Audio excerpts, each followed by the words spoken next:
പെട്ടെന്ന് നമ്മുടെ 112 സങ്കീർത്തനം എന്ന് വായിക്കും. സങ്കീർത്തനം 112. ആമേൻ. സ്തോത്രം സ്തോത്രം സ്തോത്രം സ്തോത്രം സ്തോത്രം. യഹോവയെ സ്തുതിപ്പീൻ. യഹോവയെ ഭയപ്പെട്ട് അവന്റെ കൽപ്പനകളിൽ ഏറ്റവും ഇഷ്ടപ്പെടുന്ന മനുഷ്യൻ ഭാഗ്യവാൻ. അവന്റെ സന്തതി ഭൂമിയിൽ ബലപ്പെട്ടിരിക്കും. നേരിലുള്ള തലമുറ അനുഗ്രഹിക്കപ്പെടും. ഐശ്വര്യവും സമ്പത്തും അവന്റെ വീട്ടിലുണ്ടാകും. അവന്റെ നീതി എന്നേക്കും നിലനിൽക്കുന്നു. നേരുള്ളവർക്ക് ഇരുട്ടിൽ വെളിച്ചം ഉദിക്കുന്നു. അവൻ കൃപയും കരുണയും നീതിയും ഉള്ളവൻ ആകുന്നു. കൃപ തോന്നി വായ്പ കൊടുക്കുന്നവൻ ശുഭമായിരിക്കും. വ്യവഹാരത്തിൽ അവൻ തന്റെ കാര്യം നേടും. അവൻ ഒരു നാളും കുലുങ്ങിപ്പോകയില്ല. നീതിമാൻ എന്നേക്കും ഓർമ്മയിൽ ഇരിക്കും. ദുർവർത്തമാന നിമിത്തം അവൻ ഭയപ്പെടുകയില്ല. അവന്റെ ഹൃദയം യഹോവയിൽ ആശ്രയിച്ച് ഉറച്ചിരിക്കും. അവന്റെ ഹൃദയം ഭയപ്പെടാതെ സ്ഥിരമായിരിക്കുന്നു. അവൻ ശത്രുക്കളിൽ തന്റെ ആഗ്രഹം നിവർത്തിച്ചു കാണും. അവൻ വാരി വിതറി ദരിദ്രന്മാർക്ക് കൊടുക്കുന്നു. അവന്റെ നീതി എന്നേക്കും നിലനിൽക്കുന്നു. അവന്റെ കൊമ്പ് ബഹുമാനത്തോടെ ഉയർന്നിരിക്കും. ദുഷ്ടൻ അത് കണ്ട് വ്യസനിക്കും. അവൻ പല്ലുകടിച്ച് ഉരുകിപ്പോവും. ദുഷ്ടന്റെ ആശ നശിച്ചു പോകും. ആമേൻ. സ്തോത്രം. ഹല്ലേലൂയ. ഇവിടെ പറയുന്ന യഹോവയെ സ്തുതിപ്പി, യഹോവയെ ഭയപ്പെട്ടവന്റെ കൽപ്പനകൾ ഏറ്റവും ഇഷ്ടപ്പെടുന്ന മനുഷ്യൻ ഭാഗ്യവാൻ. അവന്റെ സന്തതി ഭൂമിയിൽ ബലപ്പെട്ടിരിക്കും. നേരുള്ളവരുടെ തലമുറ അനുഗ്രഹിക്കും. അപ്പൊ നമ്മളിവിടെ ഇന്ന് ചിന്തിക്കുന്ന വിഷയം നേരുള്ളവരെ കുറിച്ചാണ്. ഹാലേലൂയ. ദൈവവചനത്തിൽ ഹാലേലൂയ യോബിന്റെ പുസ്തകത്തിൽ 2 പ്രാവശ്യം പറഞ്ഞിട്ടുണ്ട്. ദൈവം തന്നെ പറഞ്ഞിട്ടുണ്ട് അവൻ നേരുള്ളവനാന്ന്. ഹാലേലൂയ. യോബിന്റെ പുസ്തകം 1-ാം അധ്യായത്തിന്റെ 8-ാം വാക്യവും 2-ാം അധ്യായത്തിന്റെ 3-ാം വാക്യവും വായിക്കാം.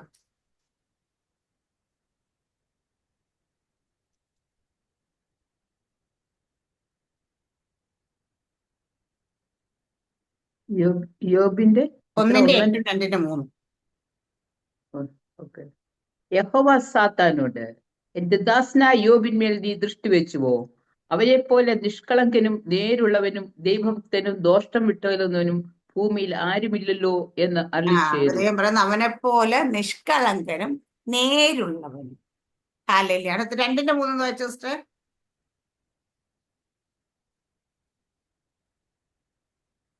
യഹോവ സാത്താനോട്, എന്റെ ദാസനായ യോബിന്മേൽ നീ ദൃഷ്ടി വെച്ചുവോ? അവനെ പോലെ നിഷ്കളങ്കനും നേരുള്ളവനും ദൈവഭക്തനും ദോഷം വിട്ടകലുന്നവനും ഭൂമിയിൽ ആരുമില്ലല്ലോ. അവൻ തന്റെ രണ്ടിടത്ത് പറഞ്ഞേക്കുക. നിഷ്കളങ്കനും നേരുള്ളവനും ദോഷം വിട്ടകലുന്നവനും അവനെ പോലെ ഭൂമിയിൽ ആരുമില്ല. ഇത് ആര് പറഞ്ഞു? മനുഷ്യൻ പറഞ്ഞ സ്റ്റേറ്റ്മെന്റ് അല്ല, ഇത് യോബിനെ കുറിച്ച് ദൈവം പറഞ്ഞ സ്റ്റേറ്റ്മെന്റ് ആണ്. ഹാലിൽ. അപ്പൊ നേരുള്ളവരുടെ തലമുറയെ കുറിച്ചാണ് ഇവിടെ ഇന്ന് ഈ 112-ാം സങ്കീർത്തനകത്ത് പറഞ്ഞേക്കുന്നത്. അപ്പൊ നേരുള്ളവർ എങ്ങനെയൊക്കെ ആയിരിക്കും എന്നാണ് നമ്മൾ ചിന്തിക്കാൻ പോകുന്നത്. ഹാലിലെ നേരുള്ളവരുടെ പ്രത്യേകത എന്താ വെച്ചാൽ അവര് നേരത്തെ പറഞ്ഞ ദൈവത്തെ ഭയപ്പെടുന്നവരാ എന്നല്ല നമ്മൾ ചിന്തിച്ച് അവരെന്നിട്ട് എന്താ പറയാ, ആ ദൈവത്തെ ഭയപ്പെട്ട് അവര് ദൈവത്തിന്റെ വഴിയിലാണ് നടക്കുന്നത്. ദോഷം വിട്ടകലുന്നവർ. അവര് എന്താ പറയാ, ഈവിൽ പാസിനെയൊക്കെ അവോയ്ഡ് ചെയ്ത് ദോഷം. അവിടെ യോബിനെ കുറിച്ച് പറഞ്ഞ സ്റ്റേറ്റ്മെന്റ് അങ്ങനെയാ. അവൻ നേരുള്ളവനാ, അവൻ ദൈവത്തെ ഭയപ്പെടുന്നവൻ. അങ്ങനെയല്ലേ കർത്താവ് പറഞ്ഞേക്കുന്നത്? അവൻ ദൈവത്തെ ഭയപ്പെടുന്നുണ്ട്, അവൻ നേരുള്ളവനാന്ന് പറയാം. അപ്പൊ അതുപോലെ നേരുള്ളവരുടെ തലമുറ, നേരുള്ളവർ എന്ന് പറയുമ്പോഴത്തേനും ദൈവത്തെ, അവരുടെ ഒന്നാമത്തെ കാര്യം ദൈവത്തെ ഭയപ്പെടും. ഹല്ലേലൂയ. ആമേൻ. രണ്ടാമത്തെ കാര്യം അവര് സത്യം മാത്രമേ സംസാരിക്കത്തുള്ളൂ. ഏതൊക്കെ സാഹചര്യത്തിൽ കടന്നു പോയാലും ഏതൊക്കെ പ്രശ്നത്തിൽ കൂടെ പോയാലും അവര് സത്യമല്ലാത്ത ഒന്നും പറയത്തില്ല. ഹല്ലേലൂയ. അവര് സത്യം മാത്രം സംസാരിക്കും. ഹല്ലേലൂയ. അടുത്ത പറയുന്നത് അവര് കാപ്പട്ടിമൊക്കെ ഒഴിവാക്കിയിട്ട് ഹല്ലേലൂയ ആമേൻ അവർ ജീവിക്കുന്നു. എന്നിട്ട് അതുപോലെ അടുത്ത 5-ാമത്തെ കാര്യം പറയുന്നത് അവരുടെ നടത്തുമോ ദൈവത്തിന്റെ വചനത്തിനനുസരിച്ച് സുരക്ഷിതമായി. വെച്ചാൽ അവരൊരിക്കലും ഡേഞ്ചർ സോണിലേക്ക് പോകാൻ ഇഷ്ടപ്പെടുന്നില്ല. വെച്ചാൽ എന്തെങ്കിലും കള്ളത്തരത്തിലേക്കോ കപടതയിലേക്കോ അല്ലെങ്കിൽ നാട്യത്തിലേക്കോ അങ്ങനെ എന്താ പറയാ മറ്റു മനുഷ്യർ ചെയ്യുന്ന കണക്കുള്ള രീതിയിലേക്കൊന്നും ജീവിക്കാൻ ഇഷ്ടപ്പെടാത്ത മനുഷ്യരാണ് അവർ. ഹാലേലൂയ. അതുപോലെ അവരുടെ മനസാക്ഷി കുറ്റം വിധിക്കുന്ന രീതിയിൽ അവർ ഒരിക്കലും ജീവിക്കത്തില്ല. കാരണം എപ്പോഴും നമ്മൾ ദൈവത്തിന്റെ വചനം നിങ്ങളുടെ സ്വന്തം മനസ്സാക്ഷി കുറ്റം വിധിക്കാത്തവരായിരിക്കണം. മനസ്സാക്ഷി കുറ്റം വിധിക്കുന്ന രീതി അവർ ജീവിക്കത്തില്ല. അപ്പൊ ഇങ്ങനെയെല്ലാം ജീവിക്കുന്ന നേരുള്ളവർ. അപ്പോൾ നേരുള്ളവരുടെ തലമുറയെ കുറിച്ചുകൂടെ പറയുന്നത് അവന്റെ സ്വന്തം ഭൂമി ബലപ്പെട്ടിരിക്കും, നേരുള്ളവരുടെ തലമുറ അനുഗ്രഹിക്കപ്പെടും. അപ്പൊ അവർക്ക് മാത്രമല്ല, ഒരുവൻ നേരുള്ളവനായി ജീവിച്ചാൽ അവന്റെ സന്തതി കൂടെ ഭൂമിയിൽ അനുഗ്രഹിക്കപ്പെടും. അടുത്ത വാക്യം പറഞ്ഞാൽ ഐശ്വര്യവും സമ്പത്തും അവന്റെ വീട്ടിൽ ഉണ്ടാകും. ഹല്ലേലൂയ. അപ്പം ഐശ്വര്യവും സമ്പത്തും അവന്റെ വീട്ടിലുണ്ടാകും. ഹല്ലേലൂയ. അവിടെ പറയുന്നത് അവന്റെ നീതി എന്നേക്കും നിലനിൽക്കുന്നു. ഒരു ദിവസത്തേക്കോ ഒരു തലമുറയിലേക്കോ അല്ല, അവന്റെ നീതി എന്നേക്കും നിലനിൽക്കുന്ന നീതിയായിരിക്കും. ഹാലേലു. ഒരുവൻ ഹാലേലു ദൈവസന്നിധിയിൽ നേരോടെ നടന്നാൽ, ദോഷം വിട്ടകന്നാൽ, ഹാലേലു അവൻ ദൈവത്തിന്റെ കൽപ്പനകൾ പ്രമാണിച്ച് നടന്നാൽ, അവന്റെ ഹാലിലെ മോശമായ ദുഷിച്ച വഴികളിലൊന്നും നടക്കാതിരുന്നാൽ, ഹാലേലിയ അവൻ സകല ദൈവത്തിന്റെ കൽപ്പനകളും പ്രമാണിച്ചാൽ അവനെ പറയും, അവൻ നേരുള്ളവനെന്ന് പറയും. പക്ഷെ അങ്ങനെയുള്ളവന്റെ തലമുറ അനുഗ്രഹിക്കപ്പെടും, അവന്റെ നീതി എന്നേക്കും നിലനിൽക്കും, അവന്റെ വീട്ടിൽ ഐശ്വര്യവും സമ്പത്തും ഉണ്ടാകും. ഇങ്ങനെ കുറെ ഗുണങ്ങൾ ഉണ്ടാകും. ആമീൻ. ഹല്ലേലൂയ. ലൂക്കോസിന്റെ പുസ്തകത്തിൽ സക്കരിയാവിനെ കുറിച്ചും എലിസബത്തിനെ കുറിച്ചും പറയുന്ന ചില 1-ാം അധ്യായം എടുക്കും ലൂക്കോസിന്റെ പുസ്തകം.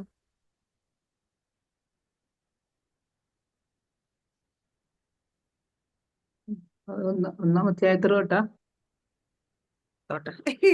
എഴുതി വെച്ചിട്ടൊന്നുമില്ല. ഇരുവരും ദിവസം 6 5 വാക്യം തുടങ്ങി. യഹൂദ്യ രാജാവായ ഹെരോദാവിന്റെ കാലത്ത് അബ്യാക്കൂരിൽ സക്കരിയാവ് എന്ന പേരുള്ള ഒരു പുരോഹിതൻ ഉണ്ടായിരുന്നു. അവന്റെ ഭാര്യ അഹരോന്റെ പുത്രിമാരിൽ ഒരുത്തിയായിരുന്നു. അവൾക്ക് എലിശബത്ത് എന്ന് പേർ. ഇരുവരും ദൈവസന്നിധിയിൽ നീതിയുള്ളവരും കർത്താവിന്റെ സകല കൽപ്പനകളിലും ന്യായങ്ങളിലും കുറ്റമില്ലാത്തവരായി നടക്കുന്നവരും ആയിരുന്നു. മതി. അവിടെ അവര് കർത്താവിന്റെ ദൈവത്തിന്റെ സന്നിധി, മനുഷ്യരുടെ മുമ്പിലല്ല, ദൈവത്തിന്റെ സന്നിധിയിൽ നീതിയുള്ളവരും കർത്താവിന്റെ സകല കൽപ്പനകളിലും ന്യായങ്ങളിലും കുറ്റമില്ലാത്തവരായി നടക്കുന്നവർ. നമ്മൾ നേരത്തെ പറഞ്ഞ് നേരുള്ളവർ എന്ന് പറയുമ്പോൾ ദൈവസന്നിധിയിൽ കുറ്റമില്ലാത്തവരെ, സകല നേരിലും നടക്കുന്നവർ, അവർ ദോഷം വിട്ട് അകലുന്നവരാണ്. ഹാലലി അവര് പ്രമാണങ്ങൾ അനുസരിക്കുന്നവരാണ്. ഇവിടെ അവരെ കുറിച്ച് പറയുന്ന കാര്യം അങ്ങനെ തന്നെയാണ്. ഹാലലി അവര് നീതിയുള്ളവരും കർത്താവിന്റെ സകല കൽപ്പനകളിലും ന്യായങ്ങളിലും കുറ്റമില്ലാത്തവരായി നടക്കുന്നവരാ. ഹാലലൂയ. എന്നിട്ട് നടക്കുന്നവരും ആയിരുന്നു. ഹാലലൂയ. അപ്പൊ നമ്മൾ ഉൽപ്പത്തി പുസ്തകത്തിൽ നമ്മൾ യോസഫിനെ കണ്ടിട്ടുണ്ട്. യോസഫിനെ കാണുമ്പോൾ യോസഫ് എന്താ പറയാ, അവിടെ ദോഷത്തെ വിട്ട് ഓടുന്ന യോസഫ്, ദോഷം ചെയ്യാനായിട്ട് ഇഷ്ടമില്ല, ദോഷം വിട്ട് അകലുന്നവൻ, അവൻ ഓടുന്നവനായിരുന്നു. കാരണം പാപം ചെയ്യാനായിട്ട്, പാപം ചെയ്ത് ന്യായപ്രമാണത്തെ ത്യജിച്ച് കളയാനായിട്ടോ അവന്റെ യജമാനനെ എന്താ പറയാ, യജമാനനെ ഇതാക്കാൻ വേണ്ടിയിട്ടോ യജമാനോട് കപടത കാണിക്കാൻ ഒന്നും ഇഷ്ടമില്ലാതെ ഓടിപ്പോന്ന യോസഫ്. നമ്മൾ ദാനിയേലിന്റെ പുസ്തകത്തിൽ കാണുന്നുണ്ട്. പിടിച്ചുകൊണ്ട് ബാലന്മാര് അവർ പറയുന്നത്, ഞങ്ങൾ രാജാവിന്റെ ഭോജനം കൊണ്ടോ ഇതുകൊണ്ടോ ഒന്നും ഞങ്ങളുടെ ശരീരത്തെ അശുദ്ധമാക്കത്തില്ല എന്നുവെച്ചാ അവർ ന്യായപ്രമാണത്തെ വിട്ട് ജീവിക്കാൻ അവർ തയ്യാറല്ല. ഏത് സാഹചര്യത്തിൽ ചെല്ലുമ്പോഴും അവരുടെ പ്രമാണങ്ങളെ മുറുകെ പിടിച്ചു. മറ്റൊരു വ്യക്തിക്ക് നമ്മൾ ശിമിയോൻ കർത്താവിന്റെ വരവിനായല്ല, കർത്താവിനെ കാണാനായിട്ട് കാത്തുന്ന ശിമിയോൻ നീതിയുള്ളവനായിരുന്നു, നീതിമാനായിരുന്നു. ദൈവസന്നിധിയിൽ ദൈവത്തിന് വേണ്ടി പ്രമാണങ്ങളെ പ്രമാണിച്ചത്, കർത്താവിനെ കാണാൻ വേണ്ടി കാത്തിരുന്ന മനുഷ്യനെ കുറിച്ച് നീതിമാനായിരുന്നു. ഇങ്ങനെയുള്ള കുറെ ആൾക്കാരെ കുറിച്ച് നമ്മൾ വേദപുസ്തകത്തിൽ ഒരുപാട് പേരെ കുറിച്ച് നമ്മുടെ വേദപുസ്തകത്തിൽ പറയുന്നുണ്ട്. പക്ഷെ അവിടെയൊക്കെ അവരെ കുറിച്ച് ഒരിക്കലും ഒരു ദോഷം പറയാൻ പറയില്ല. ഹല്ലേലൂയ.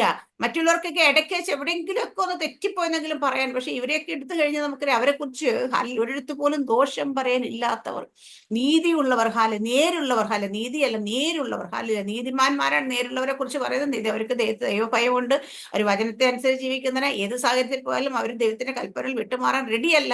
അവർക്ക് സ്വന്തം മനസാക്ഷി ഒരിക്കലും അവരെ കുറ്റം വിധിക്കത്തില്ല.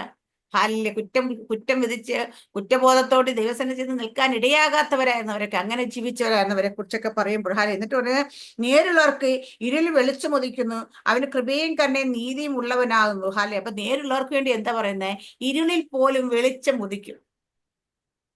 ദാനിയേലിന്റെ അടുത്ത് സിംഹക്കുഴി ഇട്ടപ്പം എന്താ സംഭവിച്ചത്? അവിടെ സിംഹത്തിന്റെ വായ അടച്ച ദൈവം. ശത്രുക്കളെയും മെശക്കിനെയൊക്കെ പിടിച്ചവിടെയാ തീച്ചുളയിലേക്ക് ഇട്ടപ്പം തീയുടെ ബലം കെടുത്തിയ ദൈവം. അതാ നേരുള്ളവർക്ക് വേണ്ടി ഇരുളിൽ വെളിച്ചം ഉദിക്കുന്നു.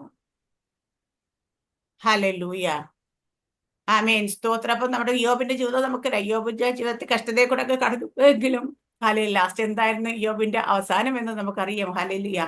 ദൈവത്താൽ അനുഗ്രഹം. അടുത്ത, കൃപ തോന്നി വായ്പ കൊടുക്കുന്ന ശുഭമായിരിക്കും, വ്യവഹാരത്തിന്റെ അവൻ തന്റെ കാര്യം നേടും. ഹല്ലേലൂയ. അപ്പൊ കൃപ തോന്നി നമ്മൾ വായ്പ കൊടുക്കണം എന്നുവെച്ചാ കൊടുത്തിട്ട് പോയിട്ട് കഴുത്തെ പിടിക്കാൻ നിൽക്കരുതെന്നാ പറഞ്ഞത്. ഹല്ലേലൂയ.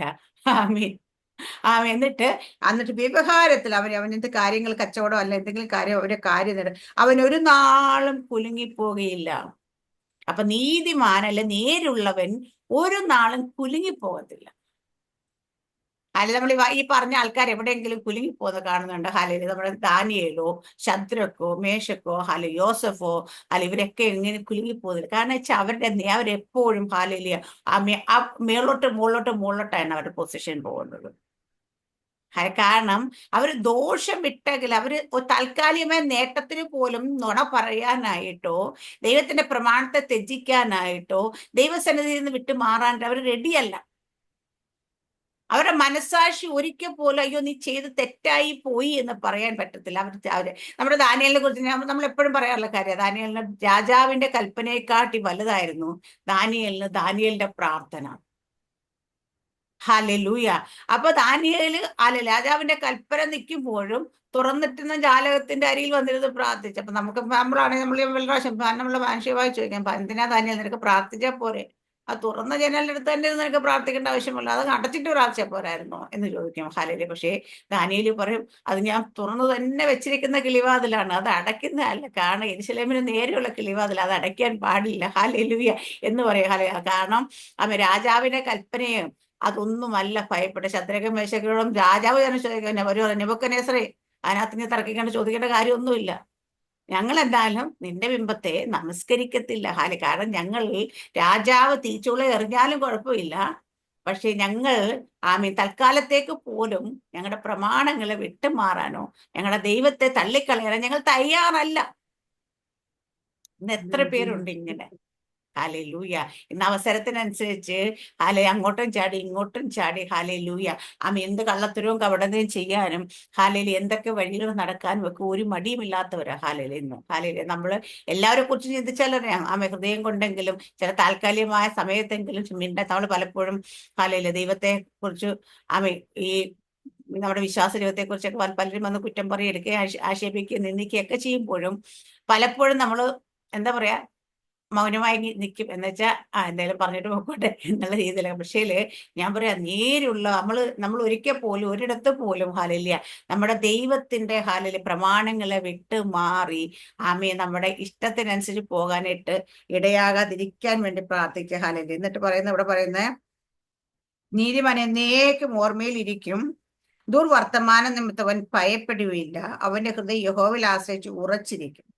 അപ്പൊ നീതിമാനെ കുറിച്ച് പറയുന്നേ, ദുർവർത്തമാനം നിമിത്തം അവൻ ഭയപ്പെടുകയില്ല. ആരൊക്കെ എന്തൊക്കെ നമ്മളെ കുറിച്ച് പറഞ്ഞെന്ന് പറഞ്ഞാലും അവര് ഭയപ്പെടത്തില്ല. കാരണം അവർക്കൊരു കാര്യം ഉറപ്പാണ്, അവര് ദൈവസന്നിധിയിൽ നേരോടെ നടക്കുന്നവരാണ്. ഹല്ലേലൂയ. ഇംഗ്ലീഷിൽ പറയുന്നതിന് അപ്രൈറ്റ് എന്നാ പറഞ്ഞേക്കുന്നത്. ഹല്ലേലൂയ. ബോൾ പോയി നേരെ അങ്ങോട്ട് പൊങ്ങി നേരെ എന്ന് വെച്ചാൽ നേരെയുള്ള മുൻപോട്ട് മാത്രം. അവർക്ക് ഒരിക്കലും ഒരു പിന്മാറ്റമില്ല. നോ ടേണിംഗ് ബാക്ക് ആണ് അവരെ കുറിച്ച് പറയുന്നത്. ഹല്ലേലൂയ. അവരൊരിക്കലും മാറി പിന്തിരി പോകത്തില്ല. അവന്റെ ഹൃദയം എന്നിട്ട് അവന്റെ ശത്രുക്കൾ തന്റെ ആഗ്രഹം നിവർത്തിച്ചു കാണും. അവൻ വാരി ദരിദ്രന്മാർക്ക് കൊടുക്കുന്നു. അവന്റെ നീതി എന്നേക്കും നിലനിൽക്കുന്നു. അവരെ കൊമ്പ് ബഹുമാനത്തോടെ ഉയർന്നിരിക്കുന്നു. ഹല്ലേലൂയ. നമ്മുടെ യോബിന്റെ പുസ്തകത്തിൽ എനിക്കൊന്ന് യോബ് ഒരു സുഭാഷിതം ചൊല്ലി ഞാൻ വായിച്ചുകൊണ്ടിരുന്നപ്പോ എനിക്ക് പെട്ടെന്ന് ഓർമ്മ വന്ന ഒരു ഭാഗമുണ്ട്. അതിനകത്ത് യോബ് തന്നെ പറയുന്നത്, എന്റെ കൊമ്പ് ഉയർന്നിരിക്കും, ശത്രുക്കളുടെ നേരെ അത് കണ്ട് ഞാൻ സന്തോഷിക്കാം, സൈന്യസഹിത രാജാവിനെ പോലെ ഞാൻ വരും എന്നൊക്കെ പറഞ്ഞ ഭാഗമുണ്ട്. 29 അത് തന്നെ. ഹല്ലേലൂയ. അവിടെ പറയുന്ന, എന്റെ പേർ വെള്ളത്തോളം പടർന്നു ചെല്ലും, എന്റെ കൊമ്പിന്മേൽ മഞ്ഞ് രാപ്പാർക്കുന്നു, എന്റെ മഹത്ത് എന്നിൽ പച്ചയായിരിക്കും, എന്റെ വില്ല് എന്റെ കയ്യിൽ പുതുകുന്നു എന്ന് ഞാൻ പറഞ്ഞു. മനുഷ്യർ കാത്തു എന്റെ വാക്ക് കേൾക്കും, എന്റെ ആലോചന കേൾപ്പാൻ മിണ്ടാതിരിക്കും. ഞാൻ സംസാരിച്ച ശേഷം അവർ മിണ്ടുകയില്ല, എന്റെ മൊഴി അവരുടെ മേൽ ഇറ്റിറ്റ് വീഴും. മഴയ്ക്കെന്ന പോലെ അവർ എനിക്കായി കാത്തിരിക്കും, പിന്മഴയ്ക്കെന്ന പോലെ അവർ വായ പിളർക്കും. അവർ നിരാശപ്പെട്ട് ഞാൻ അവരെ നോക്കി പുഞ്ചിരിക്കും. എന്റെ മുഖപ്രസാദം മങ്ങിക്കയില്ല. ഞാൻ അവരുടെ വഴി തിരഞ്ഞെടുത്ത് തലവനായിട്ടിരിക്കും. സൈന്യസഹിതന രാജാവിനെ പോലെയും ദുഃഖിതനും ആശ്വസിപ്പിക്കുന്ന പോലെ ഞാൻ വസിക്കും. ഹല്ലേലൂയ. അവിടെ യോബിനെ കുറിച്ച് തന്നെ യോബ് പിന്നെയും സുഭാഷിതം ചൊല്ലി. എന്താ 20 അദ്ദേഹം തുടങ്ങുന്നത് എങ്ങനെയാ? അപ്പൊ യോബിന്റെ ഫ്യൂച്ചർ കാണുക, ഇരിക്കുന്നത് ചാരത്തിലാണ്, ഹാലേലിയ, അദ്ദേഹം മൊത്തം വ്രണത്തോടെ ഇരിക്കുക, സകലം നഷ്ടപ്പെട്ടിരിക്കുക. പക്ഷെ യോബ് പറയുന്നതാണ്, ഹാലേലിയ, അവിടെ പറയുന്നത് എന്റെ പേർ വെള്ളത്തോളം പടർന്നു. വീണ്ടും ഹാലേലിയ, ആമീൻ, എന്റെ കൊമ്പിന്മേൽ മഞ്ഞ് രാപ്പാർക്കും. ഇതൊക്കെ മാറും. അവിടെ എന്നിട്ട് പറയുന്നത് എന്റെ കൊമ്പ് ഉയർന്നിരിക്കും. എന്നിട്ട് ആമീ, അവിടെ ഞാൻ സൈന്യസൈന്യത്തിന്റെ രാജാവിനെ പോലെ ഇരിക്കുന്നു. ഇവിടെ അതുപോലെ തന്നെ പറയുന്നത്, ഇവിടെ പറയുന്നത് അവന്റെ ഹൃദയം യഹോവയിൽ ആശ്രയിച്ച് ഉറച്ചിരിക്കും, അവന്റെ ഹൃദയം ഭയപ്പെടാതിരിക്കും, അവന്റെ ശത്രുക്കളുടെ തന്റെ ആഗ്രഹം നിവർത്തിച്ച് കാണും. ഹല്ലേലൂയ. അവൻ വാരി വിതറി ദരിദ്രന്മാർക്ക് കൊടുക്കുന്നു, അവന്റെ നീതി എന്നേക്കും നില. അവന്റെ കൊമ്പ് ബഹുമാനത്തോടെ ഉയർന്നിരിക്കും. അവിടെ പറയുന്നത് കൊമ്പ് മീൻസ്, ഇന്നലെ ഞാൻ പറഞ്ഞു കൊമ്പ് എന്തിനെ കാണിക്കുക? അധികാരത്തെ കാണിക്കുന്നു. ഹാലേലിയ. വീണ്ടും അപ്പൊ അധികാരത്തിലേക്ക് ഹാലേലിയ, അല്ലെങ്കിൽ ഞാൻ സൈന്യസൈന്യ രാജാവിനെ പോലെ വരുമെന്ന് യോബ് അവിടെ പറയുന്നത്. ഹല്ലേലൂയ. അതുപോലെ ഇവിടെയും പറയുന്നത് നേരുള്ളവരുടെ തലമുറ. നേരുള്ളവർ എങ്ങനെയായിരിക്കും? അവന്റെ നീതി എന്നേക്കും നില. അവൻ വാരി വിതറി ദരിദ്രന്മാർക്ക് കൊടുക്കുന്നു. അവന്റെ കയ്യിൽ നേരത്തെ ഐശ്വര്യ സമ്പത്ത് അവന്റെ വീട്ടിലുണ്ടാകും. അവൻ വാരി വിതറി ദരിദ്രന്മാർക്ക് കൊടുക്കുന്നു. ഹാലേലിയ. അത് സമ്പത്ത് വാരി വിതറി കൊടുക്കുന്ന പോലെ മാത്രമല്ല, നീതിമാനാണ്, നേരുള്ളവനാണെങ്കിൽ ഹാലേലിയ, അവൻ ഹാലേലിയ വന്നിരിക്കുന്നവർക്ക് വേണ്ടിയിട്ട് വാരി വിതറി കൊടുക്കുന്നത്. നമ്മളായിരിക്കും കുറെ കാശ് കൊടുക്കുന്നത്. കാശ് മാത്രമല്ല, അവരുടെ അടുത്ത് എന്താ സമാധാനം ഉണ്ടാവും. അവരുടെ അടുത്ത് നല്ല അവരെ ആശ്വസിപ്പിക്കുക, അവർക്ക് വേണ്ടുന്ന വചനം ഉണ്ടാവും. വിശ്വസിക്കുള്ളിൽ തിരുവെഴുത്ത് പറയും, ജീവജലത്തിന്റെ നദികൾ ഒഴുകുന്ന യേശു കർത്താവ് പറഞ്ഞതുപോലെ. ഹല്ലേലൂയ. എന്താണോ നമ്മുടെ മുമ്പിൽ വന്ന് നിൽക്കുന്നവർക്ക് ആവശ്യം, അത് കൊടുക്കാൻ നമ്മൾ ഹല്ലേലൂയ നമ്മുടെ കയ്യിൽ എന്താ പറയുക, ദാരിദ്ര്യമില്ലാതെ ഉണ്ടാകും ഇഷ്ടം പോലെ. സ്തോത്രം. നമ്മളെ ഒരാൾ ഫോൺ വെച്ച് ചെയ്യുമ്പോൾ, ഒരാളുടെ വിഷമത്തോട് പ്രാർത്ഥിക്കാൻ വിളിക്കുമ്പോൾ, അല്ലെങ്കിൽ ഒരു കാര്യം പറയാൻ വിളിക്കുമ്പോൾ, നമുക്ക് അവർക്ക് കൊടുക്കാൻ ദാരിദ്ര്യം ഉണ്ടാകരുത്. കാരണം എന്താ വെച്ചാൽ നമ്മുടെ ഉള്ളിൽ നിന്ന് ഹല്ലേലൂയ ഇതിങ്ങനെ പുറപ്പെടണം, ഒഴുകണം. അവര് കുറച്ചു നേരം നമ്മളോട് സംസാരിച്ച് പ്രാർത്ഥിക്കുമ്പോൾ അവരുടെ വിഷയങ്ങളുടെ മറുപടി ലഭിച്ചു എന്നവരുടെ വിശ്വാസത്തിലേക്ക് വരുവാൻ അവരെ സഹായിക്കണമെങ്കിൽ നമുക്ക് കൊടുക്കാനായിട്ട് വാരി വിതറി കൊടുക്കാൻ വേണ്ടി ഉണ്ടാകണം നമ്മുടെ കയ്യിൽ. വാരി വിതറി കൊടുക്കുന്നതിന് ഉടനെ നമ്മൾ കാശ് കൊടുക്കുന്നതിനെ കുറിച്ച് ചിന്തിക്കരുത്. നമ്മൾ പുതിയ നിയമത്തിന്റെ ദൈവത്തിന്റെ രാജകീയ പുരോഹിത വർഗമായ ദൈവം തിരഞ്ഞെടുത്ത് നിർത്തിയിരിക്കുമ്പോൾ നമ്മൾ സമ്പത്ത് മാത്രം കൊടുക്കാനുള്ളവരല്ല. യേശു കർത്താവ് പറഞ്ഞ ദരിദ്രന്മാർക്ക് എന്താ പറയാ, അവരോട് സുവിശേഷം അറിയിക്കാൻ നമ്മൾ വിളിച്ചിരിക്കുന്നത്. ദാരിദ്ര്യം എന്താ? ആത്മാവിന്റെ ദാരിദ്ര്യം, അല്ലെങ്കിൽ ഉള്ളവരെ കുറിച്ച് അവിടെ പറയുന്നത്. അവർക്ക് നമ്മൾ കൊടുക്കണം, ആത്മാവിനെ കൊടുക്കണം. വചനം ഇല്ലാത്തവർക്ക് വചനം കൊടുക്കണം. ഹാലേലിയ. സൗഖ്യം വേണ്ടവർക്ക് സൗഖ്യം കൊടുക്കണം. ഹാലേലിയ. നമ്മുടെ കയ്യിലെ ദൈവം എല്ലാം കർത്താവ് ഏൽപ്പിച്ചിരിക്കുന്നത് അത് കൊടുക്കാൻ വേണ്ടിയിട്ട്. നമ്മള് ഹാലേലിയ കഴിഞ്ഞ ദിവസം ഇന്നലെ നമ്മുടെ ബോബി സിസ്റ്ററായിട്ടും കുറെ നേരം ഇങ്ങനെ, അപ്പൊ അവർക്ക് എല്ലാവരും എല്ലാം മനസ്സിലാകും. എല്ലാവർക്കും നമ്മുടെ ഈ ശനിയാഴ്ചത്തെ അന്യഭാഷാ പ്രാർത്ഥന ഹാലേലൂയ അതെല്ലാവർക്കും ഭയങ്കര ആഗ്രഹം. പക്ഷെ ടൈമിങ് നമുക്കറിയാം, UAE ടൈം 1:30 തുടങ്ങുന്നത്. നമ്മുടെ ഇവിടെ ഇന്ത്യൻ ടൈം 3 മണിക്കാണ് തുടങ്ങുന്നത്. ഹല്ലേലൂയ. അപ്പൊ ആ ടൈമിങ് പലർക്കും പറ്റാത്തുള്ളൂ. ഒത്തിരി പേർക്ക് ആത്മാവിൽ വളരണമെന്നൊക്കെ ഇല്ലെന്ന് പറയായിരുന്നു. ആ ചേച്ചി, ഞാനിങ്ങനെ നമ്മുടെ ഈ ഗ്രൂപ്പിൽ വന്നിട്ട് ഓരോരുത്തരും പുള്ളിക്കാർക്ക് അറിയുന്നത്, അയ്യോ അവരൊക്കെ ഇപ്പൊ അന്യഭാഷ പറഞ്ഞേക്കുമ്പോൾ കൊതിയാവും. അതുപോലെ അവർക്കൊക്കെ ഭയങ്കര മാറ്റമുണ്ട് ഇതിനകത്ത് ജോയിൻ ചെയ്ത്. അപ്പൊ അതുപോലെ ആഗ്രഹമുള്ള കുറെ പേരുണ്ട്. അവർക്ക് വേണ്ടിയിട്ട് സമയം ഒന്ന് മാറ്റിയിട്ട് അത് ചെയ്യുമെന്ന് ഞാൻ പറഞ്ഞു. ആ സമയം എന്തായാലും മാറ്റുന്നില്ല. അത് സാറ്റർഡേ രാവിലെ 3 മണി 6 മണി വരെയാണ്. ഹല്ലേലൂയ. അപ്പൊ നിങ്ങൾക്ക് സൗകര്യമുള്ള സമയത്ത് നിങ്ങൾ ജോയിൻ ചെയ്യുന്നവർ, അപ്പൊ അവര് 2-3 പേര് അത് കുറച്ചുകൂടെ സമയം കഴിഞ്ഞിട്ട് ജോയിൻ ചെയ്യാൻ ശരി കയറി പ്രാർത്ഥിക്കും. പിന്നെ ബാക്കിയുള്ളവർക്ക് വേണ്ടി സാറ്റർഡേ തന്നെ ഈവനിങ് 3 മണിക്കൂർ മീറ്റിംഗ് കൂടെ ക്രമീകരിക്കുകയാണ്. ഹല്ലേലൂയ. കാരണം വെച്ചാൽ അവർക്ക് എല്ലാവർക്കും കുറച്ച് പേർക്ക് ജോയിൻ ചെയ്ത് വളരണമെന്ന്, ആത്മാവ് വളരണമെന്ന് ആഗ്രഹം പറയുമ്പോൾ ഹല്ലേലൂയ ഞാൻ പറഞ്ഞു കുഴപ്പമില്ല, ഞാൻ വൈകിട്ട് 3 മണിക്കും കൂടെ ഹല്ലേലൂയ പ്രെയർ. അതല്ല, നമ്മൾ നടത്തിയ പ്രെയർ മീൻസ് മെസ്സേജ് അല്ല അവർക്ക് വേണ്ടിയിട്ട് പരിശുദ്ധാത്മാവിന്റെ ബിഗിനിങ് സ്റ്റേജ് നമ്മൾ എന്തായെന്നോട് പഴപ്പെട്ട് തുടങ്ങി. അതുപോലെ ആത്മാവിനെ കുറിച്ച് കുറച്ച് പലർക്ക് ആത്മാവിനെ കുറിച്ച് ഇന്ന് അറിയില്ല, ഭയങ്കര കൺഫ്യൂഷനാണ്. പരിശുദ്ധാത്മ വേണമെന്ന് പറയുന്നവരുണ്ട്, വേണ്ടാന്ന് പറയുന്നവരുണ്ട്. പരിശുദ്ധാത്മ ഇന്ന് ആവശ്യമില്ലെന്ന് പറയുന്നത് ആവശ്യമില്ല എന്ന് പറയാ. പരിശുദ്ധാത്മ നമ്മൾ പലർക്കുള്ള കൺഫ്യൂഷൻ, പറയുന്ന വാക്കുകൾ, വായിൽ പുതിയ വാക്കുകൾ വരുമ്പോൾ ഇത് പറയാവോ, ഇത് ശരിക്കും പരിശുദ്ധാത്മാവിന്റെ ആണോ, ഇത് ഞാൻ പറയുന്നത് ശരിയാണോ, മറ്റുള്ളവർ പറയുന്ന വാക്കുപോലെ അല്ലല്ലോ എനിക്ക് കിട്ടുന്നത്, എന്നൊക്കെ ഭയങ്കര കൺഫ്യൂഷൻസ് ഇതിനകത്ത്. അപ്പൊ ആ കൺഫ്യൂഷൻസ് ഒക്കെ തീർക്കുന്ന ഒരു ക്ലാസ് പോലെ തുടങ്ങിയിട്ട് അന്യഭാഷയിൽ പ്രാർത്ഥിപ്പിക്കാവുന്ന പറയും. കാരണം വെച്ച് കഴിഞ്ഞാല് ആത്മാവിനെ കുറിച്ച് നമ്മൾ അറിവില്ലാത്തവർ ആകരുത്. കാരണം നമ്മൾ പരിശുദ്ധാത്മാവിലാണ് നമുക്ക് ദൈവം സകലതും ചെയ്യാനായിട്ട്. നമ്മൾക്ക് ഞാൻ പറഞ്ഞ നമുക്ക് പുതിയ ദൈവം ഇസ്രായേലിൽ ഒറ്റ വാഗ്ദത്തമേ ഉള്ളൂ, അത് പരിശുദ്ധാത്മ എന്ന വാഗ്ദത്തം. അതുകൊണ്ടാണ് പറഞ്ഞ പിതാവിൽ നിന്ന് കേട്ട വാഗ്ദത്തത്തിനായി നിങ്ങൾ കാത്തിരിക്കണം. അപ്പൊ നമ്മുടെ ഈ മെസ്സേജിന്റെ ഇടയ്ക്ക് പറയേണ്ട കാര്യമില്ല, ഞാൻ നല്ല പറഞ്ഞു ഓർത്തപ്പോ പെട്ടെന്ന് പറഞ്ഞാണ്. ഹാലേലിയ. അതുപോലെ ഇവിടെ ഹാലേലിയ നമ്മൾ അവിടെ അത് നമുക്ക് കൊടുക്കണം. എനിക്ക് ആഗ്രഹം മറ്റുള്ളവർക്ക് പരിശുദ്ധാത്മാനെ പകരണമെങ്കിൽ, പക്ഷെ എനിക്കില്ലെങ്കിൽ ഞാൻ ഇങ്ങനെ കൊടുക്കും. എന്റെ മേലത് ഇല്ലെങ്കിൽ നമ്മൾ കൈവച്ചാൽ ഒരാളുടെ മേലേക്ക് പരിശുദ്ധാത്മ വരണമെങ്കിൽ നമ്മുടെ മേൽ പരിശുദ്ധാത്മാവിന്റെ അളവ് ഉണ്ടാകണം. നമ്മൾ സൂവിൽ പ്രാർത്ഥിക്കുമ്പോൾ എന്താ പറയാ, അഭിഷേകം പ്രാപിക്കണമെങ്കിൽ നമ്മൾ ഈ പ്രാർത്ഥനയിൽ ചലിക്കുന്ന പരിശുദ്ധാത്മാവിന്റെ ശക്തി അവിടേക്ക് ചെല്ലണം. ആമേൻ, സ്തോത്രം. അപ്പൊ അതുകൊണ്ട് നമ്മൾ നിറഞ്ഞാൽ മാത്രമേ നമുക്ക് കൊടുക്കാൻ പറ്റൂ. അപ്പോൾ ഇവിടെ പറയുന്ന അവൻ വാരി വിതറി ദരിദ്രന്മാർക്ക് കൊടുക്കുന്നു. അപ്പൊ ദരിദ്രന്മാർക്ക് കൊടുക്കാൻ തക്കവണ്ണം ഇവിടെ സമ്പത്ത് അവരുടെ കയ്യിൽ അതുപോലെ കുഞ്ഞു കൂടിയതുകൊണ്ട് വാരി വിതറി കൊടുത്തതെങ്കിൽ നമുക്കിന്ന് സമ്പത്ത് മാത്രമല്ല, സമ്പത്ത് കൊടുക്കേണ്ടെന്ന് ഞാൻ പറയാം, നമ്മൾ ആ സമ്പത്തും കൊടുക്കണം. ആരെങ്കിലും ദാരിദ്ര്യമോ കഷ്ടതയോ ബുദ്ധിമുട്ടോ പ്രയാസമോ ഒക്കെ അനുഭവിക്കുന്നവരുണ്ടെങ്കിൽ അവർക്ക് കൊടുക്കുക തന്നെ വേണം. നമുക്ക് നമ്മുടെ പ്രാപ്തിക്കനുസരിച്ച് നമ്മൾ കൊടുക്കണം. ഇവിടെ അതിനകത്ത് കൊടുക്കുന്ന യേശുക്കർത്താവ് പറഞ്ഞ് കൊടുക്കുന്ന എമൗണ്ടിന്റെ വലിപ്പമല്ല, ദൈവം നോക്കുന്ന എപ്പോഴും നമ്മുടെ മനസ്സാണ് നോക്കുന്ന. നമ്മൾ എങ്ങനെ ചെയ്യുന്നു എന്നുള്ളത് നോക്കും, നമ്മുടെ ഹൃദയം ദൈവം കാണുന്ന. ഇവിടെ അതുപോലെ ദാരിദ്ര്യ ദരിദ്രന്മാർക്ക് കൊടുക്കുന്നു, അവന്റെ നീതി എന്നേക്കും നിലനിൽക്കുന്നു. നമ്മുടെ ആയുഷ്കാലം നിലനിൽക്കുമെന്നല്ല, ഒരു 10 വർഷത്തേക്ക് നിലനിൽക്കുമെന്നല്ല. അവന്റെ നീതി എന്നേക്കും നിലനിൽക്കുന്നു. അത് മാറ്റമില്ലാത്ത വണ്ണം അത് സ്ഥിരമായിരിക്കുന്ന ദൈവസന്നിധി. ഹാലേലൂയ, ആമേൻ. എന്നിട്ട് പറയുന്ന അവന്റെ കൊമ്പ് ബഹുമാനത്തോട് ഉയർന്നിരിക്കും. ഹാലേലൂയ, ആമേൻ. അവന് ദൈവം കൊടുത്തേക്കുന്ന പൊസിഷന് അല്ലെങ്കിൽ ആ അതോറിറ്റിക്ക് അതിന് ബഹുമാനത്തോട് ഉയർന്നിരിക്കുന്നതാണ്. കാരണം തല താഴ്ത്തി നിൽക്കാനുള്ളതല്ല.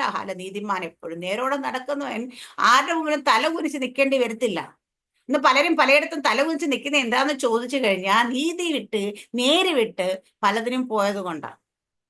ഞാൻ കഴിഞ്ഞ ദിവസം എൻ്റെ സുഹൃത്തുമായിട്ട് ഇങ്ങനെ സംസാരിച്ചപ്പോൾ ഒരു പാസ്റ്റർ, പേര് ഞാൻ പറയുന്നില്ല, അവരൊക്കെ വിശ്വാസത്തിലേക്ക് വന്ന ചരിത്രമൊക്കെ എനിക്കറിയാം.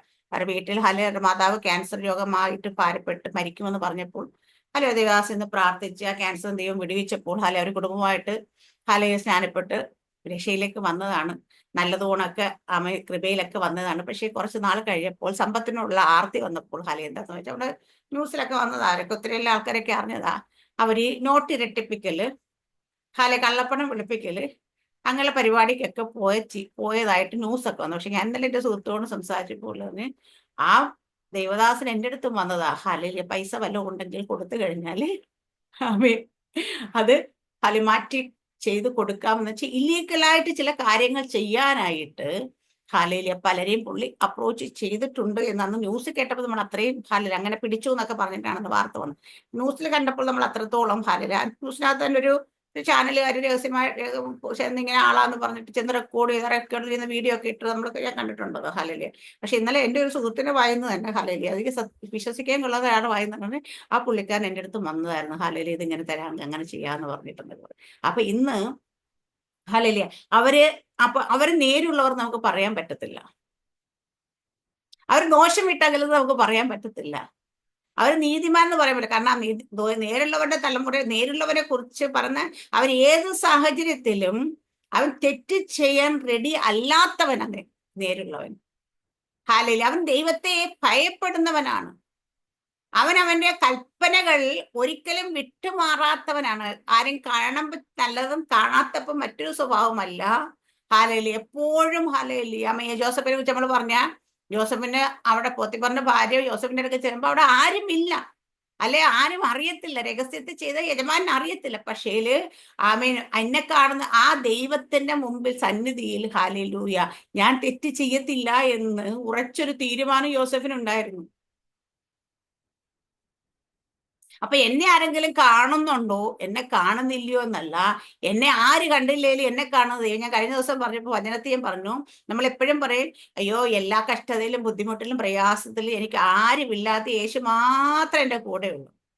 ഇതേ സ്റ്റേറ്റ്മെന്റ് തന്നെ നമ്മൾ പറയണം യേശു എപ്പോഴും എൻ്റെ കൂടെ ഉള്ളതുകൊണ്ട് ആരും എന്നെ കണ്ടില്ലെങ്കിലും ആരും എന്നെ അറിഞ്ഞില്ലെങ്കിലും ഞാൻ ചെയ്യുന്നതെല്ലാം അറിയുന്നൊരു യേശു എൻ്റെ കൂടെയുണ്ട്. ഹല്ലേലൂയ. ഇത് നമ്മൾ കഷ്ടതയിൽ നമ്മുടെ യേശു കൂടെയുണ്ടെന്ന് മാത്രമല്ല, നമ്മൾ എന്ത് ചെയ്യുമ്പോഴും എന്ത് പറയുമ്പോഴും അത് കേൾക്കുകയും കാണുകയും ചെയ്യുന്ന യേശു എൻ്റെ കൂടെയുണ്ടെന്നുള്ള ബോധ്യം നമുക്കുണ്ടാകണം. ഹല്ലേലൂയ. ആമേൻ. സ്തോത്രം. ഹല്ലേലൂയ. ഇവിടെ എന്നിട്ട് പറയുന്നത് എന്നേക്ക് നീതി എന്നേക്ക് നിലനിൽക്കും. അവന്റെ കൊമ്പ് ബഹുമാനത്തോടെ ഇരുന്ന് ദുഷ്ടൻ അത് കണ്ട് വ്യസനിക്കും. അവൻ പല്ല് കടിച്ച് ചുരുങ്ങിപ്പോവും.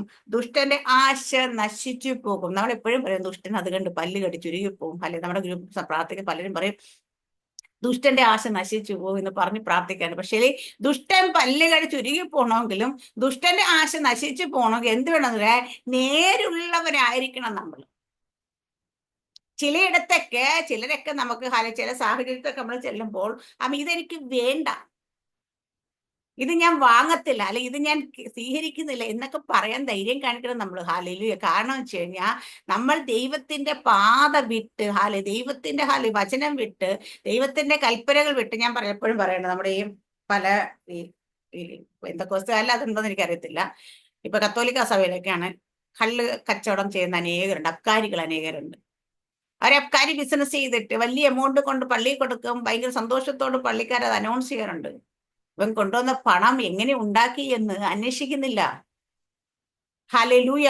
അതുപോലെ കൊട്ടേഷൻ സംഘത്തിൽ പോകുന്നവരും ഹല്ലേലൂയ, ഗുണ്ടാപ്പണി ചെയ്യുന്നവരും ഒക്കെ കൊണ്ട് സമ്പത്ത് കൊടുക്കുമ്പോൾ ഇതെങ്ങനെ ഉണ്ടായെന്ന് ചോദിച്ചിട്ടല്ല, രാഷ്ട്രീയക്കാർ കൊണ്ടുവന്ന് കൊടുക്കുമ്പോൾ നമ്മൾ കണ്ട ഇടയ്ക്ക് സ്വർണ്ണ കീഴൊക്കെ കൊണ്ട് കൊടുത്തതൊക്കെ നമ്മൾ കാണും, വലിയ വാർത്തയൊക്കെ ആയിട്ട് വന്നതുണ്ടായിരുന്നു. ഹല്ലേലൂയ. അത് എങ്ങനെ ഉണ്ടായി, ഇത് നീ എങ്ങനെ നേടിയതാണ്, ഇത് ദൈവസന്നിധി നേരോടെ നേടിയതാണോ എന്ന് ചോദിക്കാനായിട്ട് ആരും ഹല്ലേലൂയ മനസ്സ് വെക്കുന്നില്ല. ആമേൻ. സ്തോത്രം. ഹല്ലേലൂയ. അങ്ങനെ മനസ്സ് വെക്കുകയാണെങ്കിൽ പലതിനോടും നോ പറയേണ്ടി വരും. ഹല്ലേലൂയ. നമ്മുടെ കയ്യിലേക്ക് ഒരു പൈസ വരുമ്പോൾ ഒരാൾ കാശ് തരുമ്പോൾ കൊണ്ടുവരുമ്പോൾ ഇത് എങ്ങനെയുള്ള വ്യക്തിയാണ്, ഇതെങ്ങനെയുള്ള പണമാണെന്ന് ചോദിക്കാതെ കൈനീട്ടി വാങ്ങരുത്. ഹല്ലേലൂയ. കാരണം വെച്ച് കഴിഞ്ഞാൽ ദൈവം നമ്മളോട് നമ്മൾ പരിശുദ്ധാത്മ ശബ്ദം കേൾക്കുന്ന ദൈവം പറയും, മോളെ നോ പറഞ്ഞിട്ട് മേടിക്കണ്ട. അതിപ്പം അങ്ങനെയുള്ള പൈസ ആണെങ്കിലും പറയാം. അതുപോലെ തന്നെ ഈ ചിലപ്പോൾ അവരുടെ ബുദ്ധിമുട്ടാണെങ്കിലും ദൈവം പറയാറുണ്ട്. ചില ആൾക്കാർ നമുക്ക് തരുമ്പോഴത്തേന് പൈസ സ്തോത്ര കാഴ്ച അല്ലെങ്കിൽ അതൊക്കെ ചെയ്യുന്ന സമയത്ത് തരാനായിട്ട് വരുമ്പോഴത്തേന് അത് നമ്മളോട് ദൈവം പറയും വാങ്ങണ്ട. കാരണം അവരുടെ കയ്യിൽ ഇല്ല, അവർക്ക് ദാരിദ്ര്യമാണ്, സമ്പത്തില്ല, അതുകൊണ്ട് നീ അത് വാങ്ങണ്ട എന്ന് പറയും. അല്ലെങ്കിൽ നമ്മളങ്ങനെ അന്നേരം അത് കേട്ട് ദൈവശബ്ദം കേട്ട് നോ എന്ന് പറഞ്ഞാൽ എനിക്കറിയാം എൻ്റെ ദൈവം ആർക്കും കടക്കാരനല്ല. നമുക്ക് നമ്മൾ പ്രതീക്ഷിക്കാത്ത അതിനെക്കാട്ടി വലിയ എമൗണ്ട് നമുക്ക് ദൈവം തരും. ഹല്ലേലൂയ. ആ വിശ്വാസമാണ്. അപ്പൊ നേരുള്ളവർക്ക് തലമുറ എപ്പോഴും എങ്ങനെയാ, നേരുള്ളവർക്ക് തലമുറ മാത്രം, നേരുള്ളവർ എങ്ങനെയായിരിക്കണമെന്ന് പറഞ്ഞത്. അപ്പൊ അങ്ങനെയുള്ളവരുടെ ജീവിതത്തിൽ ദുഷ്ടന്റെ ആശയൊക്കെ നശിച്ചു പോകും. കാരണം പിശാച് എന്തൊക്കെ പദ്ധതി വെച്ചാലും നോ രക്ഷ. ഹല്ലേലൂയ. അവരെന്നിട്ട് പല്ല് കടിച്ച് ഉരുകിപ്പോകും. കാരണം വെച്ചാൽ അവൻ കാര്യം നടക്കാത്തപ്പം ദേഷ്യം കൊണ്ട് പല്ല് കടിച്ച് അവന്റെ പല്ല് പോകുന്നല്ല, വേറെ പ്രയോജനമൊന്നുമില്ല. അപ്പൊ നേരുള്ളവർ എങ്ങനെ ആയിരിക്കണമെന്നാണ് ഇന്ന് നമ്മൾ സംസാരിച്ചത്. ഇന്നലെ എന്ന് വചനം വായിച്ചുകൊണ്ടിരിക്കും പെട്ടെന്ന് നന്നെങ്കില് ദൈവത്തെ ഭയപ്പെടുന്ന എങ്ങനെയായിരിക്കണം എന്നുള്ളത് പറഞ്ഞു. ഇന്നലെ വായിച്ചോണം പരിശുദ്ധ പെട്ടെന്ന് എന്നോട് ഈ വാക്ക് എന്നോട് എന്റെ മനസ്സിലേക്ക് ഇങ്ങനെ ഹൃദയത്തിലേക്ക് എത്തുന്നപ്പോൾ ഞാൻ അങ്ങനെ ആലോചിച്ചു. അതിനെക്കുറിച്ച് അന്നേരമാണ് ഈ ഒരു മെസ്സേജ് നമുക്ക് രൂപപ്പെട്ട. അപ്പം ദൈവം ഈ ദിവസങ്ങളിൽ ചില വാക്കുകൾ നിന്ന് നമ്മളത് എങ്ങനെയാണ് ആ വ്യക്തിയെ കുറിച്ച് നമ്മളെപ്പോഴും വായിച്ചു പോകുന്ന ഭാഗങ്ങൾ ഏതൊക്കെ, പക്ഷേ അവരെങ്ങനെ ആയിരിക്കണം, അവരെങ്ങനെയാണ് എന്നുള്ളത് നമ്മൾ ഡീപ്പായിട്ട് അറിയണം. അങ്ങനെ ആണ് ഈ നേരുള്ളവനെങ്കിൽ നമ്മളെ കുറിച്ച് ദൈവം നേരുള്ളവൻ, യോബിനെ കുറിച്ച് പറഞ്ഞു അവൻ നിഷ്കളങ്കനാ, അവൻ നേരുള്ളവൻ, അവൻ ദോഷം വിട്ടകലുന്നവനാ. നമ്മളെ കുറിച്ച് ദൈവത്തിന്റെ സ്റ്റേറ്റ്മെന്റ് എന്താന്ന് കേൾക്കാൻ ഇടയായാൽ അറിയാം എന്നൊക്കെയായിരിക്കും പറയുന്നത്. ഹല്ലേലൂയ. അപ്പൊ നമ്മളെ കുറിച്ചും ദൈവത്തിന് നല്ലത് പറയാൻ വേണ്ടിയിട്ട് ഹല്ലേലൂയ. ദൈവം നമ്മളെ കുറിച്ച് അഭിമാനത്തോട് ഇവൾ എന്റെ മകളാണ്, ഇവൾ എന്റെ വചനം പ്രമാണിക്കുന്നവളാണ്, അല്ലെങ്കിൽ ഇവള് ഹല്ലേലൂയ എന്റെ കൽപ്പനയിൽ ഇഷ്ടപ്പെടുന്നതാണ്, അവൾ പരസ്യത്തിലും രഹസ്യത്തിലാണെങ്കിലും നന്നായി ജീവിക്കുന്ന പറയാനായിട്ട് നമുക്ക് ഇടയാക്കണം. അല്ലെ നമ്മുടെ ജീവിതത്തിൽ ഒരുപാട് പോരായ്മകളുണ്ട് ഹാലെ, നമ്മൾ സമ്മതിക്കുന്ന ഹാലേലിയ. ആമേ, നമ്മൾ ഈ ലോകത്തിൽ തന്നെ ജീവിക്കുമ്പോൾ ഹാലെ, ലോകത്തിന്റെ മോഹങ്ങൾ നമ്മുടെ മുൻപിൽ നിൽക്കുമ്പോൾ അല്ലെ, പലപ്പോഴും നമ്മുടെ ഹാലിലെ ഹൃദയത്തിലെങ്കിലും ഹാലെ പല മോഹങ്ങളും കയറി വരാറൊക്കെയുണ്ട് ഹാലേലിയ. അപ്പൊ അവിടെയൊക്കെ ഹൃദയത്തെ അറിയുന്ന ദൈവത്തിന് അറിയാം ഹാലേലിയ നമ്മൾ എന്താണ് എന്ന് ഹാലെ. അപ്പൊ അതുകൊണ്ട് ദൈവത്തെ കൊണ്ട് ഹാലേലിയ, ദൈവം യോബിനെ കുറിച്ച് പറഞ്ഞതുപോലെ ഹാലേലിയ പലരെയും കുറിച്ച്, യോസഫിനെ കുറിച്ച് പറഞ്ഞപ്പോൾ അങ്ങനെ ഓരോരുത്തരെ കുറിച്ച് ദൈവം വേദപുസ്തകത്തിൽ കാണുന്ന പലരെയും കുറിച്ച് പറയും. നീതിമാനാണ് ഇവൻ, നേരുള്ളവനാണ് ഇവൻ, നിഷ്കളങ്കനാണ് ഇവൻ, ദോഷം വിട്ടകലുന്നവനാണ് എന്നൊക്കെ പറഞ്ഞ പോലെ ഹാലേലിയ ഒരു നേരുള്ളവനെ കുറിച്ച് പറയും. ഇതെല്ലാം ഉള്ളവനാ നേരുള്ളവനെങ്കിൽ ഹാലേലിയ അതിനെക്കുറിച്ച് അങ്ങനെ തന്നെ ദൈവം ആ സ്റ്റേറ്റ്മെന്റ് എല്ലാം പറയും യോബിനെ കുറിച്ച് നമ്മൾ കാണുന്നത്. ദൈവം തന്നെ അത് 2 പ്രാവശ്യം റിപ്പീറ്റ് ചെയ്ത് പറയുന്നതായിട്ട് നമ്മൾ കാണുന്നുണ്ട് ഹാലേലിയ. അതുപോലെ നമ്മുടെ ജീവിതത്തിലും ഹാലേലിയ അവൻ എന്തൊക്കെ നഷ്ടപ്പെടുമ്പോഴും, എത്രയൊക്കെ സമ്പത്ത് തന്നാലും, എത്രയൊക്കെ നല്ല സൗകര്യങ്ങൾ തന്നാലും ഹാലേലിയ ദൈവത്തിന്റെ സ്റ്റേറ്റ്മെന്റ് നമ്മളെ കുറിച്ചും അങ്ങനെ തന്നെ ആയിരിക്കാൻ വേണ്ടിയിട്ട് നമുക്ക് അങ്ങനെ ആണെന്ന് ഞാൻ പറയുന്നില്ല, അങ്ങനെ ആയി തീരാനായിട്ട് ദൈവം നമുക്ക് കൃപ തരട്ടെ. ദൈവം വെറുതെ ഒരു വചനം തരുത്തില്ല അല്ലെ. അപ്പൊ ദൈവത്തിന് അങ്ങനെ ആഗ്രഹമുള്ളത് കൊണ്ടും ദൈവം അങ്ങനെ നമ്മളെക്കുറിച്ചും അങ്ങനെ ആഗ്രഹിക്കുന്നുണ്ട്. അപ്പോൾ അതുകൊണ്ട് നമുക്കും അങ്ങനെ ആയി തീരാനായിട്ട് അതിനുള്ള കൃപ നമുക്ക് പ്രാപിക്കാൻ ദൈവത്തിന് പ്രാർത്ഥിക്കാം. ഈ വചനത്തെ എല്ലാവരും അനുഗ്രഹിക്കുമാറാട്ടെ. ആമേൻ. സ്തോത്രം. God bless you.